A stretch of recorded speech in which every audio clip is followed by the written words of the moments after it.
Welcome to session number 1 of our discipleship toolkit called More Than a Buzzword. And our prayer for you as a team is that this would help you grow in your relationship with Christ and really encourage you in the leadership that God has placed you right where you're at and in your ministry context as you serve college students. My name is Nick Parsons. I serve as the college pastor at Centerpoint Church in Lexington, Kentucky, primarily serving the University of Kentucky. And I love the topic of discipleship because discipleship is something that has so impacted me in my life. I would not be who I am if it wasn't for discipleship. And so session number 1, we're diving in talking about defining discipleship. As you know, the idea of go therefore and make disciples of some of Jesus' very last words here on earth right before he ascended into heaven. And as you know, last words are really important and they give us direction. And Jesus was telling us, hey, this is my plan to reach the world. My plan is that you would go and you would make disciples. And so it's really important for us to ask the question, how would we define discipleship? And why do we need a definition of discipleship? Shouldn't we just know what that is? Shouldn't we just know how to pursue that? Shouldn't we just know how to help people be followers of Jesus? And I believe that these are extremely important questions because definitions matter. How we define something always affects how we pursue it. And discipleship has become such a buzzword in our culture. Everyone seems to be talking about it, but very few seem to be succeeding at it. And we can point to very few people that we go, they're having major success in discipleship. They're creating a discipleship culture. Everyone seems to be talking about it, but very few seem to be succeeding at it. And so it's important for us to ask, how do we define discipleship? There are a lot of great working definitions of discipleship. There are a lot of great biblical definitions of discipleship. But I just want to give you one definition of discipleship that you can take and you can apply to the ministry context right where you're at. And this is the definition. Discipleship is taking the necessary time to win, involve, and teach someone how to follow Jesus. Discipleship is taking the necessary time to win someone to Christ, involve them in our ministry, and teach someone how to follow Jesus. I believe definitions bring vision. And I think that I think that vision brings clarity. We can feel so confused about how to make disciples that we have to remember the simplicity of what it means to be a disciple.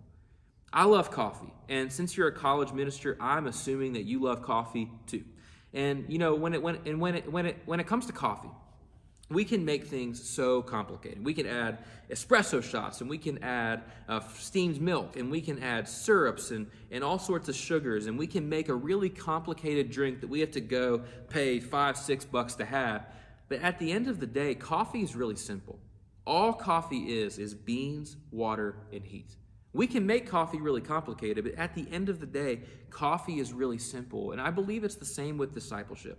That we can make discipleship really complicated, but at the end of the day, discipleship's really simple. See, the word disciple means to be a follower.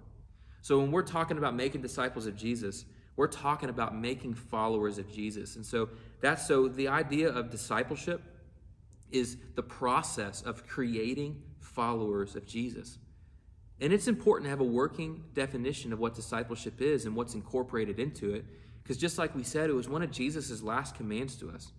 The idea of discipleship is Jesus' plan, and it's Jesus' movement to reach the world. Matthew chapter 28, 19 and 20, you know this passage, and this is what it says. Jesus says, "Go therefore and make disciples of all nations, baptizing them in the name of the Father and the Son and the Holy Spirit, teaching them to observe all I've commanded you, and behold, I'm with you always, till the end of the age." In order to take discipleship from being a buzzword to a reality, I believe one thing that we have to do is we have to narrow our definition of what discipleship is. And I believe this is the reason that we don't see a lot of discipleship movements around our country and on college campuses, is because we incorporate everything into the idea of discipleship. You know, our large group gatherings are discipleship. Our small group gatherings are discipleship. Our serving is discipleship. Our one-on-one, one-on-two, one-on-three, all of that is discipleship. And listen, I believe all of those things are good. I practice all of those things, and I believe that all of those things should produce growth in our discipleship. All of those things should help us grow in being disciples of Jesus. But I believe it's helpful to think of discipleship as one-on-one, one-on-two, one-on-three, mentorship, teaching, and investment. Because this is often the context that someone really learns how to follow Jesus, that they're held accountable. Because no one follows Jesus on accident. They have to be taught. They have to be shown. They have to be held accountable. We have to do away with the days where someone comes to Christ and we give them a Bible and we say, congratulations, here's a Bible. We'll see you every Sunday and every Wednesday for the next 20 years. Good luck. No, that just doesn't work. We have to meet with somebody. We have to help them grow. We have to teach them what it looks like to be a follower of Jesus. And I believe that we have to do, believe we have to do this with two goals. That I think discipleship has two major goals. And I think that first goal is spiritual growth. Spiritual growth, the idea of loving God, exercising the spiritual commandments, following through in obedience. Maybe another way you could say this is fulfilling the great commandment. Fulfilling the great commandment.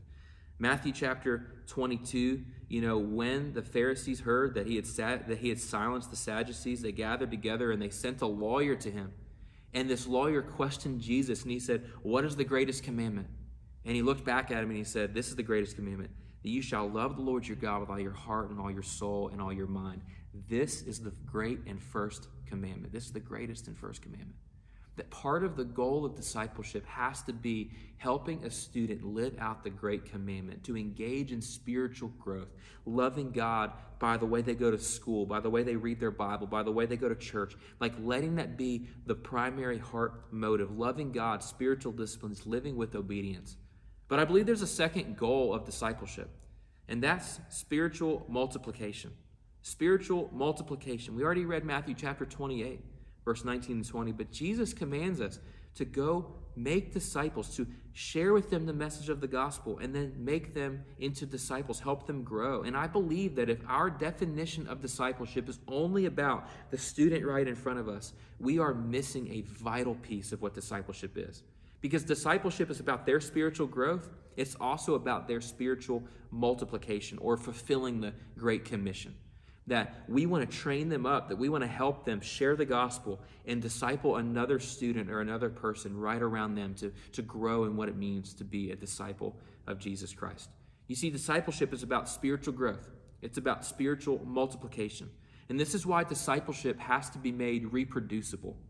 This is why we need reproducible and replicatable materials and methods. Because discipleship is part of God's plan to reach the world and to bolster the church. And we have to take this command of God really seriously. I mean, where would we be? Where would you be if no one taught you how to follow Jesus? If no one taught you how to read the Bible? If no one taught you how to pray? If no one taught you how to be involved in your church? And I think along those lines, we also have to keep it simple. That following Jesus, though can be really difficult, is really simple. It's just beans, water, and heat, right? So we have to help students center their lives on Jesus and follow him faithfully, by helping them take practical steps and showing them the heart and the why behind it. And that's discipleship. And we have to have a working definition of what discipleship is. We have to have the right goals.